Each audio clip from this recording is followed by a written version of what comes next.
क्षमा स्वरूपी परमेश्वर आम मान अंतर को आसवाई स्टीफान वाक्य कहला समय से आकाश रे टिक अच्छा काले कि आमेन कह परा काले कि आमेन कह परा किंतु केही मध्य लाइक माइंडेड हेले ना समस्ते कहले आमे शुणुनु किंतु जड़े व्यक्ति सेठी शुणुला ता नाम हूँ साउल। प्रभु ताकू से साउल से प्रभु जीशु वाक्य शुणा द्वारा प्रभु ताकू पाउल कले ता अंतर को आसिकी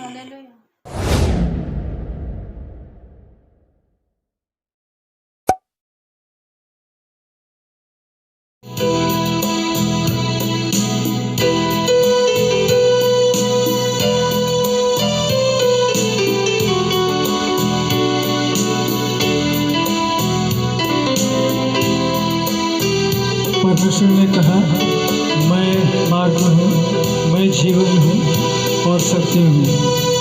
उसने मेरे लिए जो रास्ता चुना है उस रास्ते पर मैं चलना चाहता हूँ।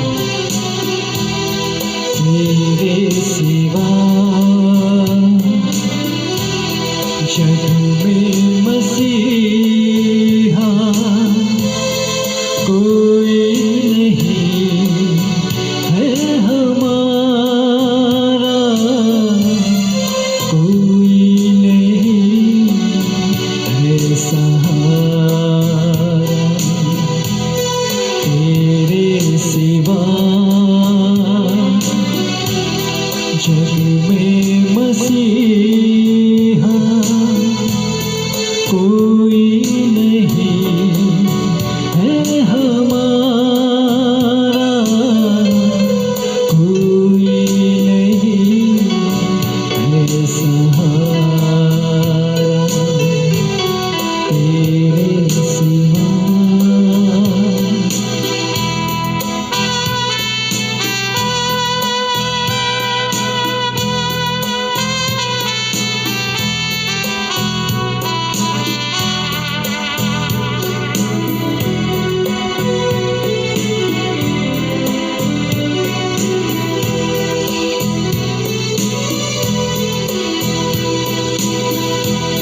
जीवन के पथ पर ले चल प्रभु तू, तेरी राह पर चलना सिखा दे।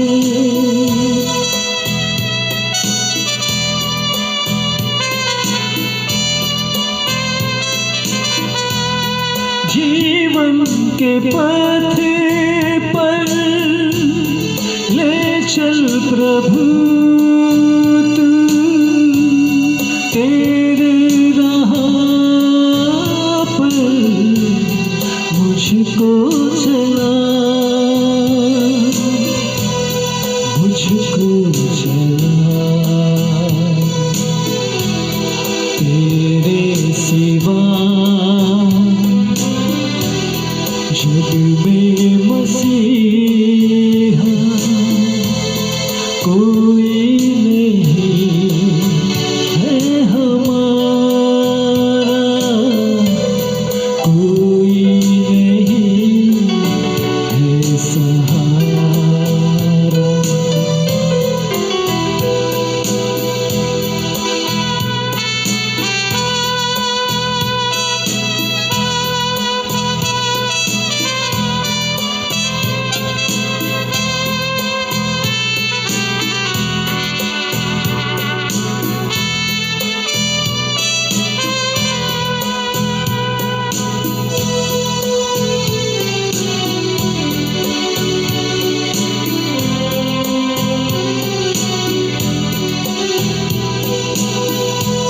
सुख और दुख में रहता सदा तू, बेसहारों का तू ही है किनारा।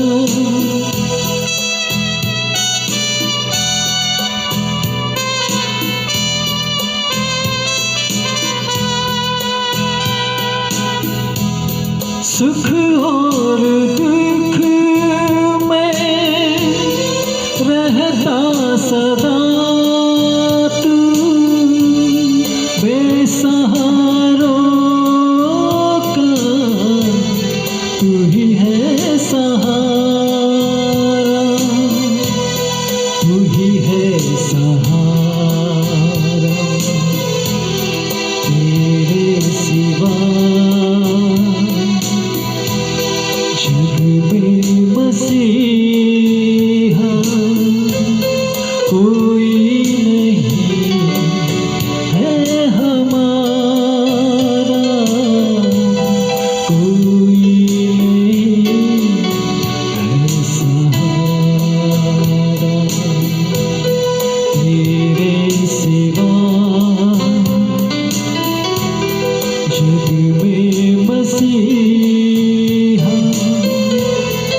कोई नहीं है हमारा, कोई नहीं है सहारा,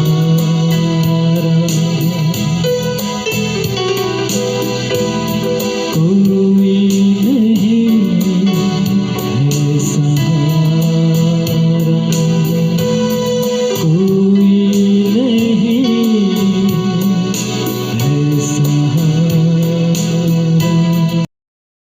हालेलुया। हालेलुया।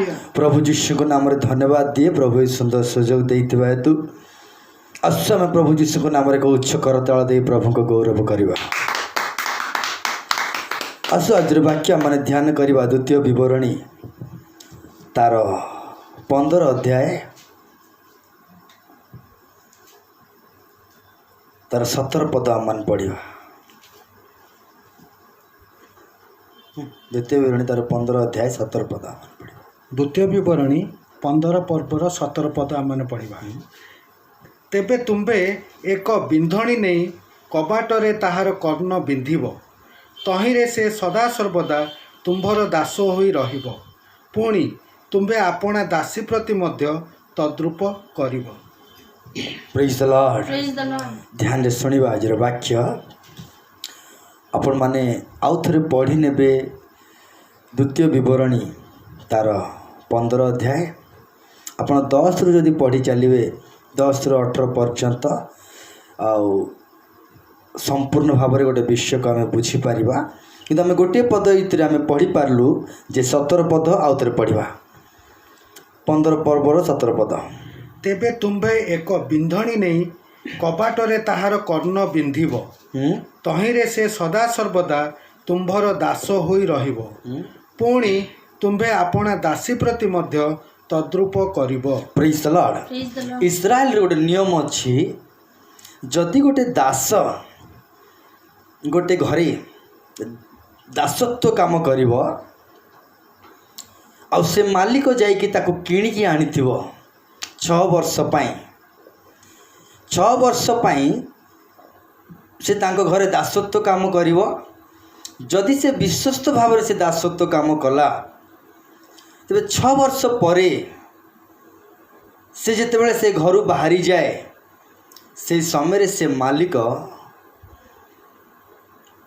तार जहाँ प्रयोजन ताठू अधिक से दब।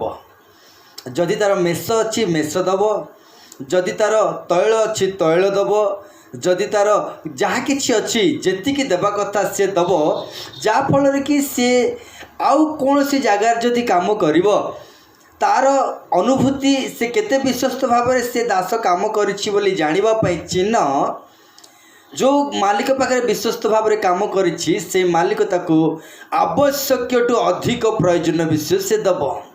ता द्वारा अन्य मालिक जानी परिबो जे ये बहुत विश्वस्त भाव में काम करिछि दासटा बोली। एई भली भाव में जदि से दास जदि से मालिकर प्रेम को भूली न जाए, से मालिक जो प्रेम दास को देखैथिवो ताहा से स्मरण करी जदि से आउ थरे आसीबो जे कहबो महाप्रभु मु बाजार थिला समय रे नतुबा मु किछि कार्य पाई विश्वस्त नथिला समय रे नतुबा कौन सी कार्य पाई मु आउ सुटेबल नथिला समय रे गोटे अलिया गदारे गोटे अलिया पड़ीथिला समय रे जे कौन सी परिस्थिति को नेकी से आसीथिबो से मालिक तांको नेकी आसीथिबे ताहा से स्मरण करी कहबो मोर केही नथिला समय रे मते तुमे दास करी नेल, मोर दुख समय रे मते तुमे दास करी नेल आ मते भरपूर प्रेम देल, उत्तम प्रेम मु पाइली, तेणु मु तुमको छाड़ी कि आउ कुआडे जीवा पई इच्छा लागु नाही, मते तुम साथरे का रहिबा पई इच्छा लागुची, मते आ कोठी जाई किरी काम करबा पई इच्छा लागुनी। जदिबा मु जाए आउ थरे आपण ही मते मने पड़िबे, आपणकर प्रेम मते सदाबेले मने पड़िबो। आपण मो प्रति जहाँ दया करिसंती 6 वर्ष जाक मु ता केबे भूली पारिबि नाही। तेणु मु आपण को छाड़ी के जीवा पाए मते इच्छा होनी। आ मते आपण को पाखरे आउ थरे चाकर करके रखंतु बोली जदि से दास जदि से मालिक को कुए, तेबे से मालिक से दास को द्वार पाख को नहीं द्वार सहित ताहार कान को मिसेकी कंटा हो पारे कि कौन सी गोटे गोटे जिनस जोटा कि कान फोड़ा जाए आउ ताकू नहीं गोटे बिंधाणी करा जाए। ताकू बिंधिला परे से आउ थरे से मालिक घरे रहिबा पाई ताकू सुजोग मिले। प्रिय बंधुगण, प्रभु जीशु को नाम रे मध्य मो गोटे कथा कहवाई चाहे। प्रभु जीशु जिते शिष्य मान को बाछिले से समय रे जीशु गोटे कथा कहले शिष्य मान को जे तमें कौन मते छाड़ी की जीवा पाई चाहुच, तमें कौन मते छाड़ी की जीवा पाई चाहुच। जदि छाड़ी की जीवा पाई चाहुच तेबे तुम माने जाई पार। सेतेबेले पितर कहउचंती प्रभु आपण पाखरे जीवंत जल अच्छी, आपण पाखरे अनंत जीवन अच्छी, आपण को छाड़ी की मु कुआडे जीवी। आपण को विश्वास करके मु आसिली प्रभु। आ जेबेठु मु आपण को विश्वास कली आपण को पाखरे प्रेम अच्छी, आपण को पाखरे दया अच्छी, आपण को पाखरे क्षमा अच्छी, आपण को पाखरे सुस्थता अच्छी, आपण को पाखरे सब किछि अच्छी, शेषर अनंत जीवन अच्छी। आपण को रहिले मते आनंद लागुछि प्रभु। आपण को रहिले मते खुशी लागुछि प्रभु। आपण को रहिले मते अनंत जीवन देखा जाउछि प्रभु। आपण को छाड़ी की मु बंची पारिबि नाही। जेबेठु मु आपण सहित मिसिली, जेबेठु मु आपण सहित चलिली, जेबेठु आपण को मु अनुगमन कली, मो जीवन रे अंधकार किछि देखा जाउ नाही, आलुआ ही देखा जाउछि। आपण को छाड़ी की जीवी कुआडे प्रभु, आपण को छाड़ी की जीवी कुआडे प्रभु। नयमी रूत को कहला माँ तू छाड़ी की पड़ा, आर्फा भी तो पलैलाणी। से रूत कहूँ तम देवता मो देवता, तम प्रभु मो प्रभु, तम परिवार मो परिवार, तमर जहाँ मोर ताहा, मु तुमको छाड़ी की जाई पारिबि नहीं। नयमी माने मधुरता, किंतु नयमी कहूँ मोर से मधुरता नहीं, मु तिक्तर परिणत हो जाउछि।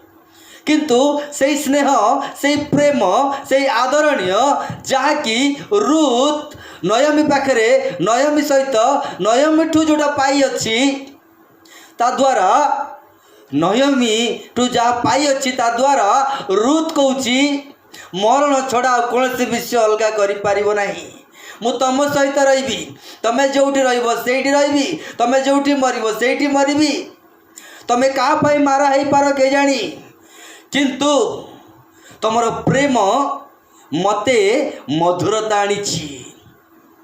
तेणु तमें मारा कही पार, तमें तिक्त कही पार सासुमा, किंतु तुम भितर मु मधुरता देखुची।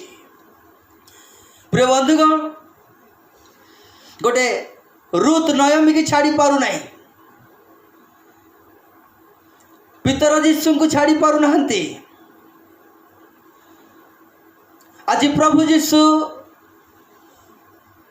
से कहले मु छाड़ी भी नहीं कि परित्याग करी भी नहीं।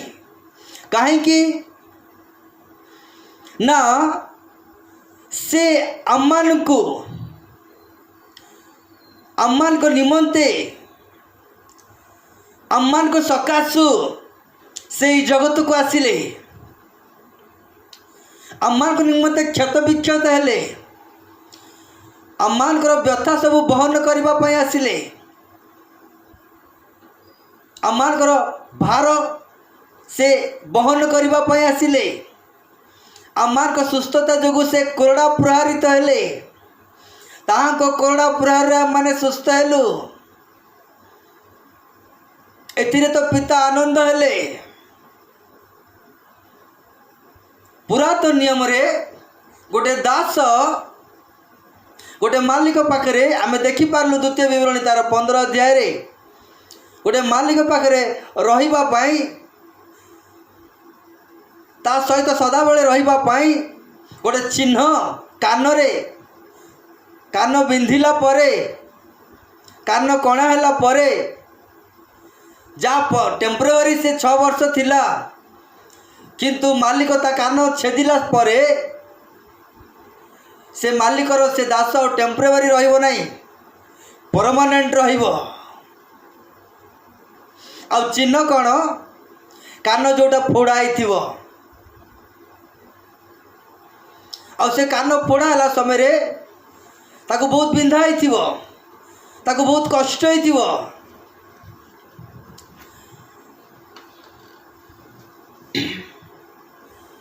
किंतु प्रभु जीशु ख्रीष्ट नूतन नियम रे से मालिक हेले प्रभु जीशु ख्रीष्ट मालिक हेले आमे तांकर दास अटु पुरातन नियम रे दासर कान छेदा जाउथिला दास को कष्ट दिया जाउथिला किंतु नूतन नियम रे मालिक निजे कालवरी क्रूस पर छेदी हे गले मालिक निजे हस्त को फोड़ा गला मालिकर कंटा मुकुट मालिकर मस्तक उपरे मरा गला मालिकर पादरे कंटा मरा गला मालिक अभिशप्त हेले प्रभु जीशु अभिशप्त हेले प्रभु जीशु क्रूस रे कंटारे मरा गला कंटारे मुकुट पिंधा गला देखंतु पुरातन नियम को नूतन नियम को आउ से दासत्व करी रखिले नहीं एक एक एक एक नियम स्थापन कले एक नूतन नियम स्थापन कले से आमर पिता हेले आमे आमे से तांकर पुत्र हेलु बड़ आनंदर कथा बड़ खुशीर कथा बड़ माने गोटे एक्साइटिंग माने गोटे प्रचुरता आनंद उछुली उठे से नूतन नियम लिखा है जे विश्वास करे ता ता ता हृदय जल प्रभावित हुए बोल लिखाई आनंदर जल मोर पान पात्र उछुली पड़ुची बोली दाऊद कहती गोटे दास मालिक सहित रही ता निज कान को फोड़ा जाउतिला ता निज कान को कष्ट दिया जाउतिला आज भी अंधकार शक्ति एभली कार्य करुच्ची आप देखुवे युवा पिला मानू आजिकल आखिरे कणा फिल्म रे देखंतु बा देखंतु जगतर सबु विषय किए किए जीभरे भी कणा कर किए किए यही जगार कणा कर माने शैतान से एते कष्ट दउची लास्ट गोटे इन्फेक्शन हो जाउची रोग हो जाउची शेष में स्टाइल बोली कहते स्टाइल नुह शैतान शरीर को बाधा दउची शैतान शरीर को आघात करुची धीरे धीरे से इन्फेक्शन हो जाउची पॉइजन हो जाउची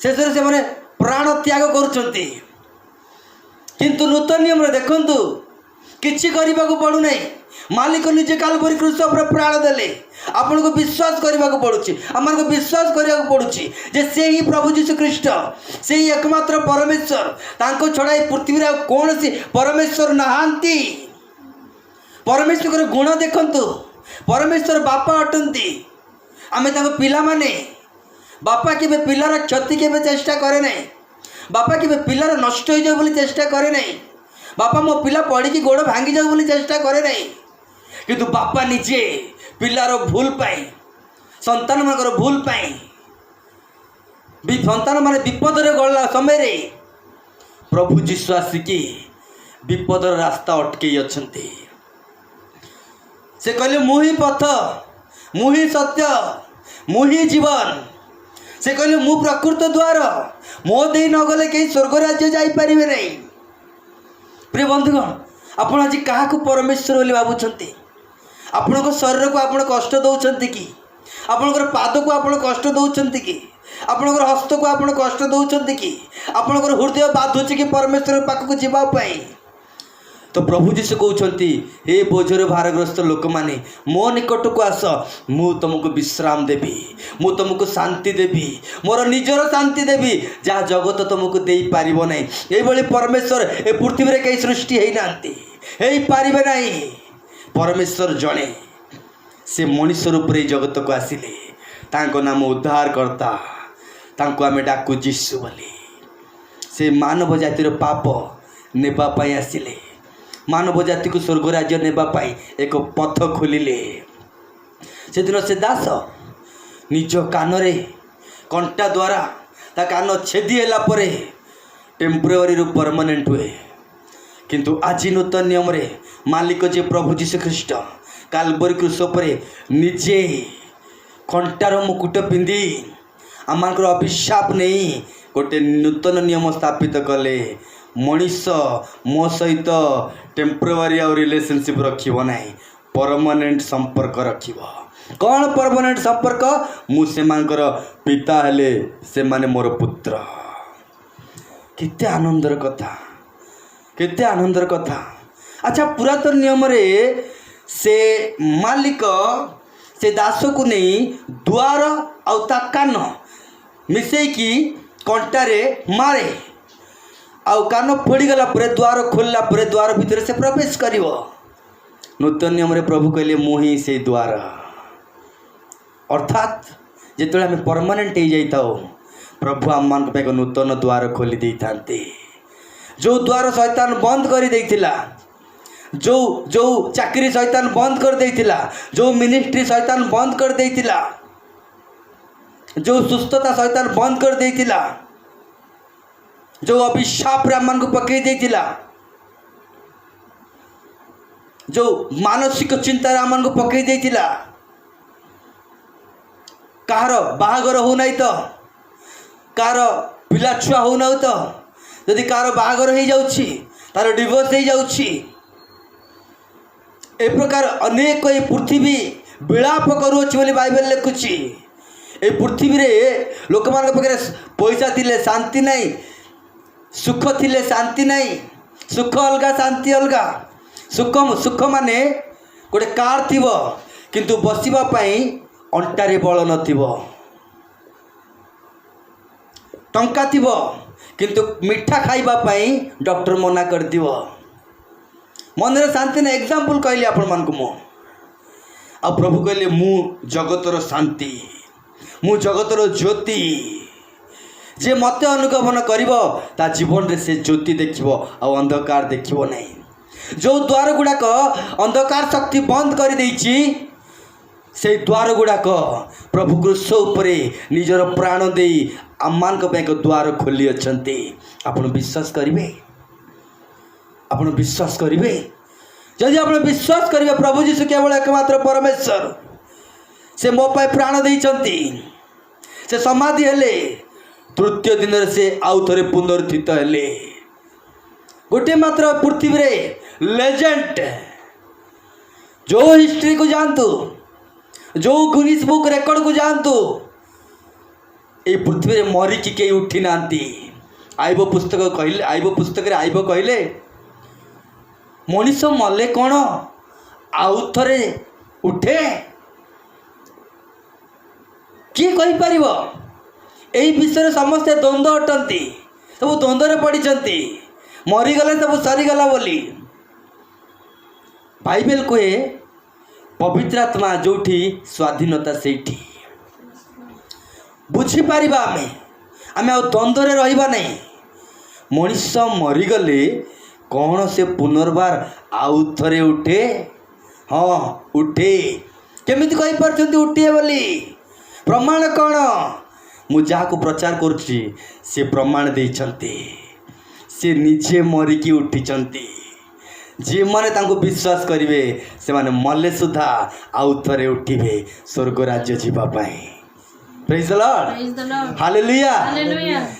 जीशु मरिकी उठिले, आपण जीशु को विश्वास कले जद्यपि आमे मरु आउ थरे आम माने उठू स्वर्ग राज्य जीवा पाए।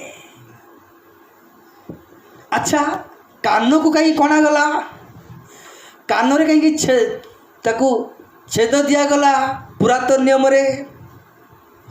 ईश्वर वाक्य श्रवण द्वारा विश्वास जात हुए।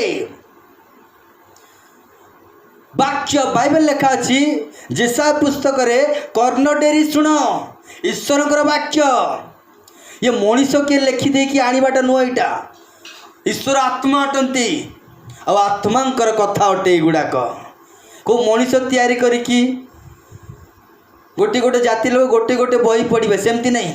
सारा पृथ्वी पाई परमेश्वर मुख निश्चित वाक्य एटा, सारा पृथ्वी पाई परमेश्वर मुख निश्चित वाक्य एठी गोटे सेठी गोटे नहीं। पृथ्वी रे सबुठु अधिक बिक्री, पृथ्वी रे सबुठु अधिक ट्रांसलेशन, पृथ्वी रे सबुठु महत्व कहले बाइबल।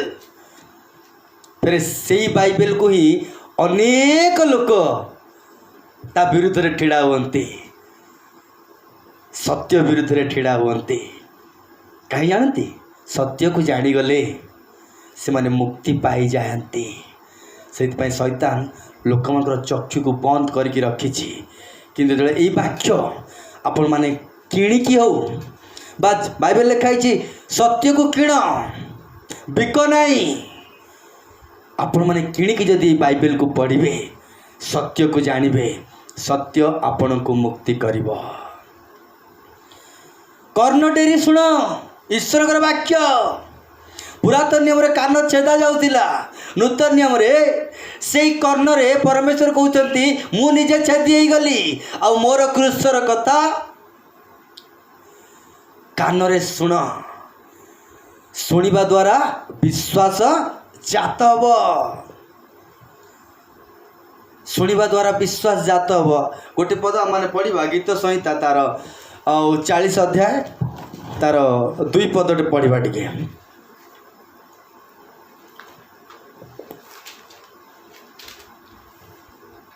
गीत संहिता तार 40 अध्याय 2 पद पढ़।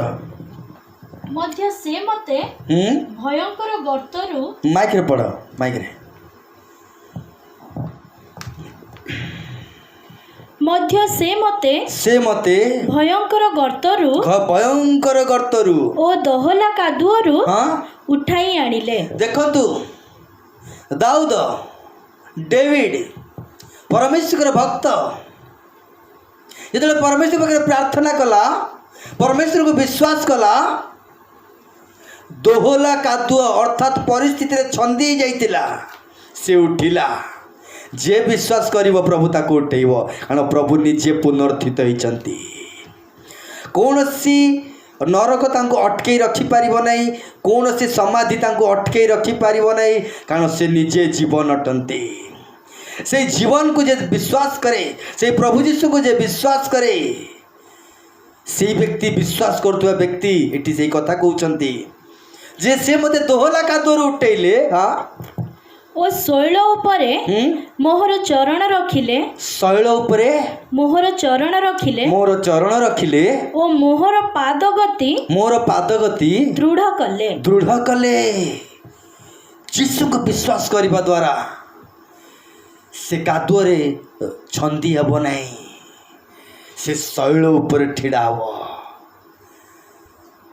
आ से शैल रे ठिड़ा हब प्रभु दृढ़ करिवे ता पाद को।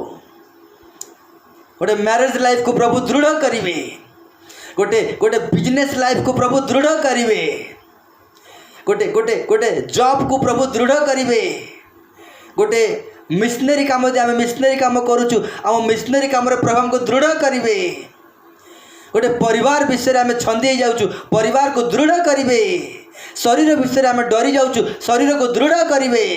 प्रभु कहले मु दृढ़ करिवी, हेतु दाऊद कहले से मोर दृढ़ आउ गढ़ अटंती। Praise the Lord, hallelujah. तापरे 6 पद पढ़। ବଳିଦାନ ହଁ ଓ ନୈବେଦ୍ୟରେ ତୁମ୍ଭର ସନ୍ତୋଷ ନାହିଁ। ମାନେ ଆମେ ତାଙ୍କୁ କିଛି ଦେଲେ, ଆମେ ତାଙ୍କୁ କିଛି କଲେ ସେ ଆମକୁ ସେ ସନ୍ତୁଷ୍ଟ ହୁଅନ୍ତି ବୋଲି ଆମେ ଭାବିଥାଉ। ପ୍ରିୟ ବନ୍ଧୁଗଣ, ସେ ମଣିଷ ନୁହନ୍ତି ଯେ ମଣିଷ ଠାରୁ ଆଶା କରିବା ପାଇଁ, ସେ ପରମେଶ୍ୱର ଅଟନ୍ତି। ସେ ଆଶା କରନ୍ତି ଯେ ମୋ ପିଲା ମୋତେ ମାଗୁ, ମୁଁ ମୋ ପିଲାକୁ ଦେବି ବୋଲି। ପ୍ରେଜ୍ ଦ ଲର୍ଡ, ହାଲେଲୁୟା। ଯେ ପ୍ରକୃତ ବିଶ୍ୱାସୀ, ଯେ ପ୍ରକୃତ ପରମେଶ୍ୱରଙ୍କୁ ଜାଣିଛି, ସିଏ ହିଁ ଏଇ କଥା କହିପାରନ୍ତି। ସେ ବଳିଦାନ ଦ୍ୱାରା ସନ୍ତୁଷ୍ଟ ନୁହନ୍ତି। ତାପରେ ତୁମ୍ଭେ ମୋହର ହଁ କର୍ଣ୍ଣ ମୁକ୍ତ କରିଅଛ। କ'ଣ କରିଅଛ? କର୍ଣ୍ଣ ମୁକ୍ତ କରିଅଛ। ଆଜିକାଲି ଲୋକମାନେ ଯୀଶୁଙ୍କ କଥା ଶୁଣିବା ପାଇଁ କ'ଣ କରୁଛନ୍ତି? କାନଟା ବନ୍ଦ। ଫିଲ୍ମର କଥା ଶୁଣିବେ, ହିରୋ ହିରୋଇନ୍ କଥା ଶୁଣିବେ, କ୍ରିକେଟ ମ୍ୟାଚ୍ କଥା ଶୁଣିବେ, ଜୁଆ ଖେଳ ହେଲେ ଶୁଣିବେ, କିଏ ମଲା କିଏ ବଞ୍ଚିଲା, କ'ଣ ହେଲା, ରାଜନୀତି ଦୁନିଆ କଥା ଶୁଣିବେ।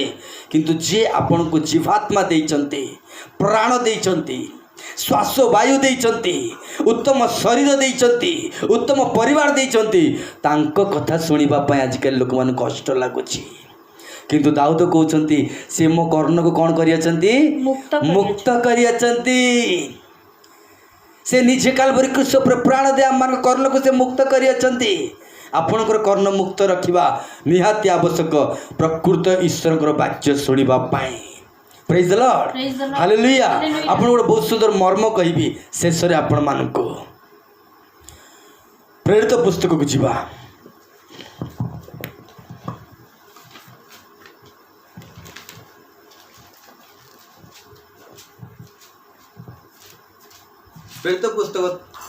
ପ୍ରେରିତ ପୁସ୍ତକ ତାର 7 ଅଧ୍ୟାୟ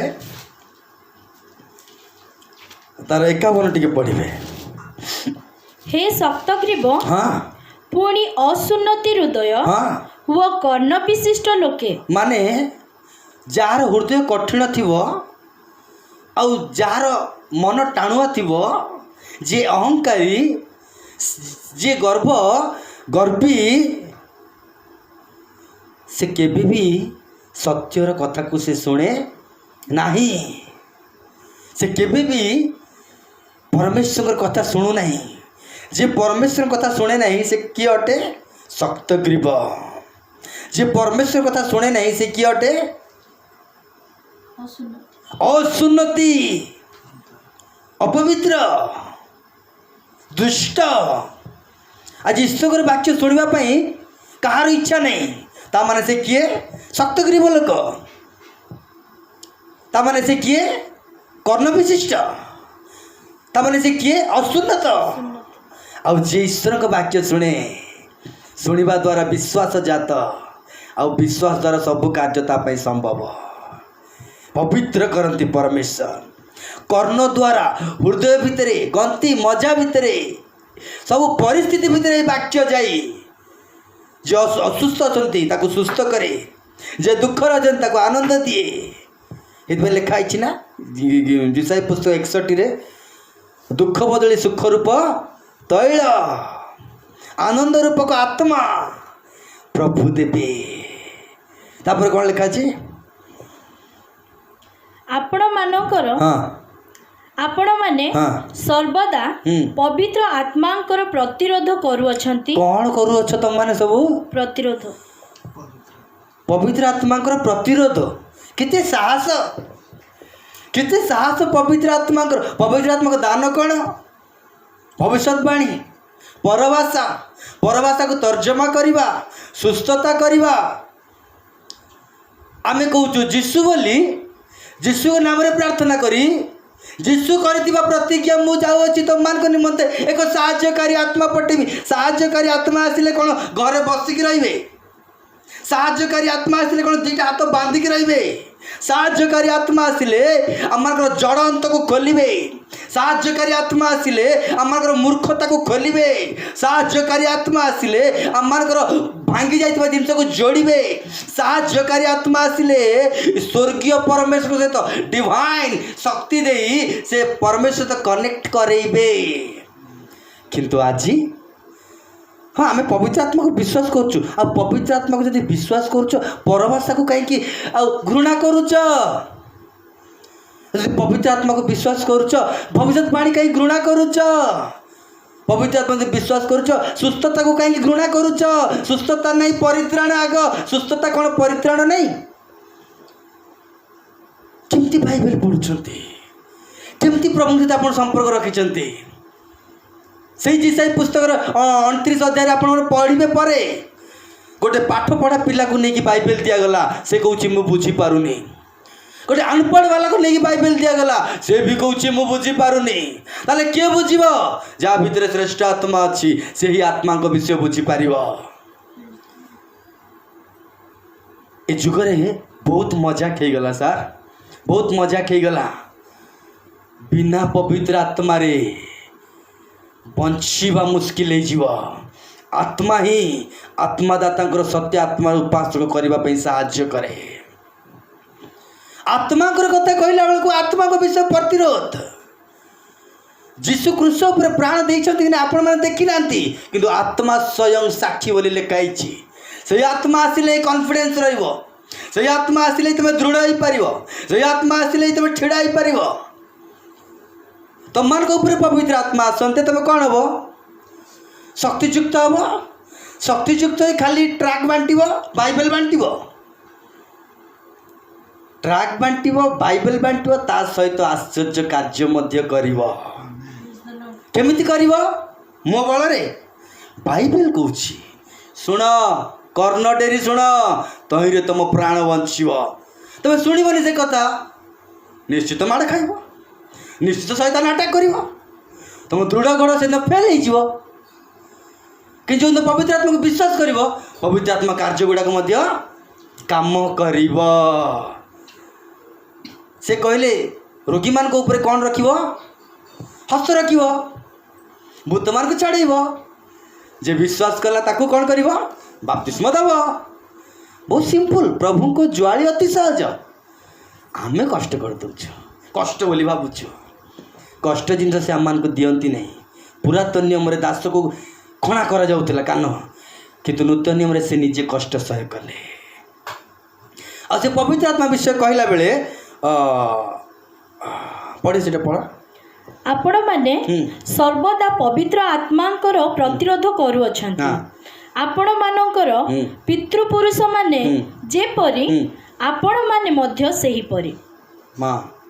ତାପରେ ଭାବବାଦୀମାନଙ୍କ ମଧ୍ୟରୁ କାହାକୁ ଆପଣମାନଙ୍କର ପିତୃପୁରୁଷମାନେ ତାଡ଼ନା କରି ନଥିଲେ? ଯିଏ ଭାବବାଣୀ କହିଲା ମାନେ ତାକୁ ସାଙ୍ଗେ ସାଙ୍ଗେ ତାଡ଼ନା। ବା ଏଇଟା କି ଆତ୍ମା? ତାପରେ ଯେଉଁମାନେ ସେହି ଧାର୍ମିକ ବ୍ୟକ୍ତିଙ୍କୁ ଆଗମନ ବିଷୟ ପୂର୍ବରୁ ଜଣାଇଲେ ସେମାନଙ୍କୁ ସେମାନେ ବଦ୍ଧ କଲେ। ଏବେ ପଢ଼ନ୍ତୁ ସିଧାସଳଖ 57। କିନ୍ତୁ ସେମାନେ ଉଚ୍ଚ ସ୍ୱରରେ ଚିତ୍କାର କରି ଆପଣା କର୍ଣ୍ଣରୁଦ୍ଧ କଲେ। କ'ଣ କଲେ? କର୍ଣ୍ଣରୁଦ୍ଧ କଲେ। ମାନେ ପବିତ୍ର ଆତ୍ମା କଥା କହିଲା ମାନେ କ'ଣ କରିବା ଅଛି? କର୍ଣ୍ଣ ରୁଦ୍ଧ କରି ବନ୍ଦ କରିଦେବେ। ତାହେଲେ କେଉଁ କଥା କହିବ? ବାଇବେଲ ଲେଖା ହେଇଛି ବାକ୍ୟ ଆତ୍ମା ବୋଲି। ମାନେ ଆମକୁ ଯେଉଁଟା ପସନ୍ଦ ସେଇଟା ହିଁ ଆମେ ନେବୁ, ଆଉ ଯେଉଁଟା ଆମକୁ ଆମ ପିତୃପୁରୁଷମାନେ ଯେଉଁଟା ଶୁଣେଇଛନ୍ତି, ଯେଉଁଟା ଶୁଣିବାର ନାହିଁ ମାନେ ସେମାନେ କହିଦେଲେ ଆମେ ଶୁଣୁନୁ। ଯେଉଁଟା ଆମ ଇଚ୍ଛା ଆମେ ସେଇଟାକୁ ନେଉଛୁ, ଯେଉଁଟା ଆମର ଇଚ୍ଛା ନାହିଁ ସେଇଟାକୁ ଆମେ ମନା କରିଦେଉଛୁ। ଆଉ ପବିତ୍ର ଆତ୍ମାଙ୍କର ଟିଚିଂ, ପବିତ୍ର ଆତ୍ମାଙ୍କର ଶିକ୍ଷା ଦେଲା ସମୟରେ ଏମାନେ କ'ଣ କଲେ? କାନକୁ ରୁଦ୍ଧ କଲେ। ଆଉ ଏକ ଯୁଗରେ ମାଇକ୍ରୋଫୋନଟା ଠିକ୍ ସେ ଆଉ ଏକ ଯୁଗରେ ତାଙ୍କ ଉପରେ ମାଡ଼ି ପଡ଼ିଲେ। କ'ଣ କଲେ? ମାଡ଼ି ପଡ଼ିଲେ। ତାପରେ ପୁଣି ସେମାନେ ତାଙ୍କୁ ନଗରରୁ ବାହାର କରିଦେଇ ପଥର ଫୋପାଡ଼ି ମାରିବାକୁ ଲାଗିଲେ। ଆଉ ସାକ୍ଷୀମାନେ ସାଉଲ ନାମକ ଜଣେ ଯୁବକଙ୍କ ପାଦ ପାଖରେ ଆପଣା ବସ୍ତ୍ର ରଖିଲେ। ଯେତେବେଳେ ସେମାନେ ସ୍ତିଫାନକୁ ପଥର ଫୋପାଡ଼ି ମାରୁଥିଲେ, ସେତେବେଳେ ସେ ପ୍ରାର୍ଥନା କରି କହିଲେ, ହେ ପ୍ରଭୁ ଯୀଶୁ, ମୋହର ଆତ୍ମା ଗ୍ରହଣ କର। ପୁଣି ସେ ଅଣ୍ଟାଇ ପଡ଼ି ଆଣ୍ଠୋଇ ପଡ଼ି ଉଚ୍ଚ ସ୍ୱରରେ ଡାକି କହିଲେ, ହେ ପ୍ରଭୁ, ଏହି ପାପ ଏମାନଙ୍କ ବିରୁଦ୍ଧରେ ଗଣନା କର ନାହିଁ। ସେ ଏହା କହି ମହାନିଦ୍ରା ପ୍ରାପ୍ତ ହେଲେ। ପ୍ରେଜ୍ ଦ Lord, Praise the Lord. Hallelujah. Hallelujah.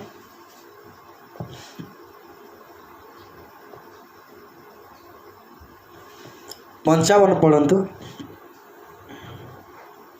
କିନ୍ତୁ ସେ ପବିତ୍ର ଆତ୍ମାରେ ପୂର୍ଣ୍ଣ ହୋଇ ସ୍ୱର୍ଗ ପ୍ରତି ସ୍ଥିର ଦୃଷ୍ଟିରେ ଚାହିଁଲେ। କିଏ?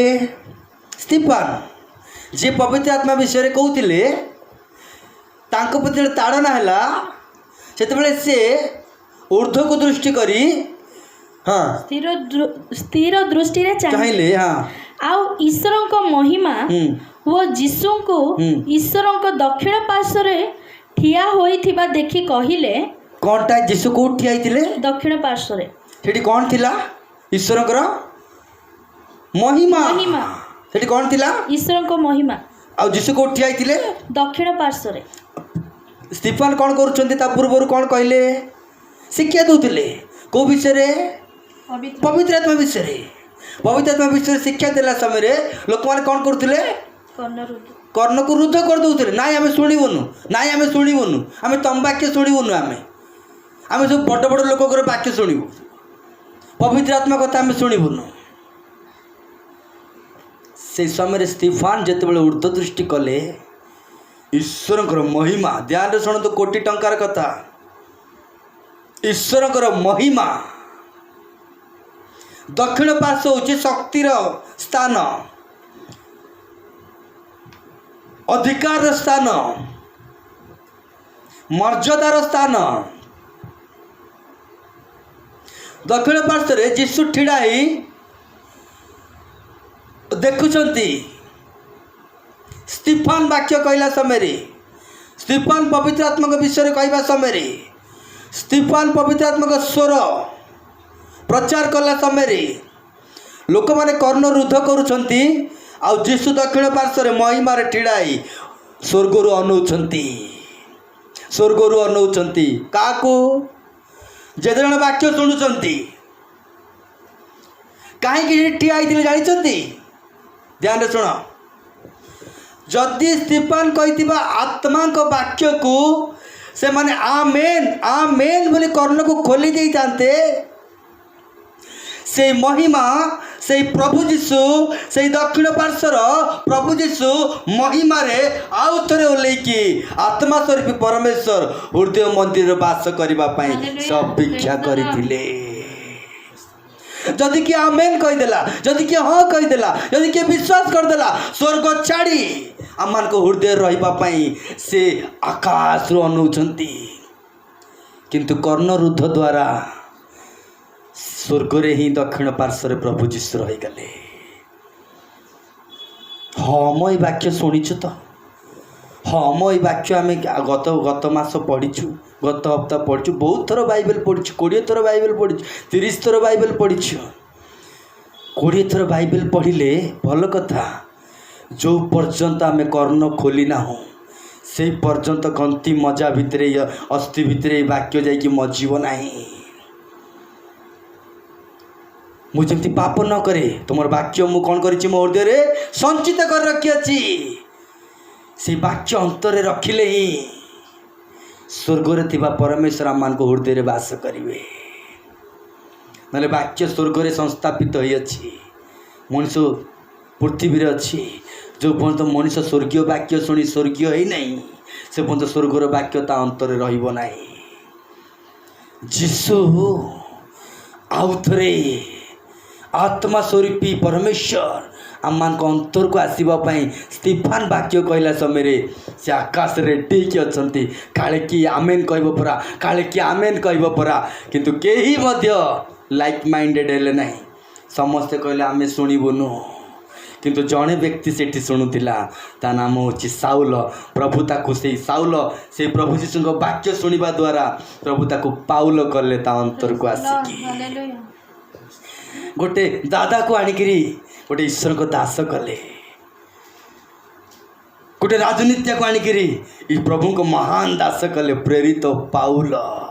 माने प्रभु पठेइथिबा पाउल Praise the Lord. कौन से मनीष तांको अनाइंटिंग करी नाही कौन से मनीष तांको तांको तांको स्पर्श करी नाही परमेश्वर वाक्य से शुणुतिले सेठी ठिडाई की आकाश रे थिबा प्रभु जीसु ख्रीष्ट आत्मा है पाउलों को अंतकरण को आसी पाउलों को प्रेरित दास कले हालेलुया हालेलुया आज प्रभु जीसु स्वर को खोली के ठिड़ाई की अचंती आज मध्य यदि कर्ण खोलिबे ईश्वर वाक्य को स्थान देवे से वाक्य गंती मजा भितर पशि दृढ़ गढ़ कर ठिड़ा करिवे आत्मा स्वरूपी परमेश्वर आम अंतर को आसवा अपेक्षार अच्छी कबाट बाड़ौंट वाक्य रूपक हाथ में जदि खोल तुम अंतर में मु बास करी आम बहुत थर कही था बहुत वाक्य शुणी शुणु अब्राहम वाक्य शुणी इसाक जे तो पुओ को बलि दे बोली अब्राहम वाक्य शुणी इसाक तो पुओ को बलि दे बोली से दिन शुणी बलि दे बोली किंतु तापरे से पर्वत उपर शुणुची अब्राहम आ बलि देना बलि पाई मु एक मेष रेडी करिछि कालीर वाक्य गोटे थिला अब्राहम पाई आजिर वाक्य आउ गोटे थिला अब्राहम पाई कालीर वाक्य कष्टर वाक्य थाई पारे कालीर वाक्य दुखर वाक्य थाई पारे कालीर वाक्य परिस्थिति को सामना करे वाक्य थाई पारे किंतु आजिर वाक्य प्रति प्रभात रे तांकर करुणा नूतन नूतन नूतन आज एक नूतन वाक्य अब्राहम पाईगला जदि से दिन प्रभु कही अब्राहम तो पुओ को मते दे से पर्वत उपर चढ़ला जो अब्राहम ईश्वर कथा शुण न था जाम जा कि तुम कथा में शुणुनु मु अलरेडी शुणी सारी मु काली वाक्य अलरेडी शुणी सारी ताने से दिन से पुओ को निजे मार दे था आउ थे शुणा द्वारा ही ता पुओ को से बंचई पारिला आमे जिते वाक्य शुणा आमे सेते विषय गुड़ाक बंचई पारिबा आमे सेते जिनस गुड़ाक आमे आदाय करि परिबा सेते उत्तम विषय गुड़ाक आदाय करि परिबा से दिन अब्राहम शुणिला ता पुओ को नहीं गला तापर अब्राहम शुणिला ता पुओ को रक्षा करि पाला किछि दिन तले शिष्य माने जीशु को मृतदेह को देखिले सेटा ही समाप्त नहीं ता 3 दिन पर जीशु को महिमा देह को देखिले कालीर वाक्य तो शुणी आज दरकार नहीं ना आज गोटे वाक्य हेले काली गोटे वाक्य शुणुवा द्वारा जो विषय आम दुर्बल आमको डिवाइन विश्वास आसी आमको सबल कर आपण माने जदि कर्ण खोलिबे आत्मा को स्वर को शुणिबे आत्मा आसिक आम मान हृदय मंदिर रे वास करिवे प्रभु ए पठित वाक्य आशीर्वाद करंत आमीन।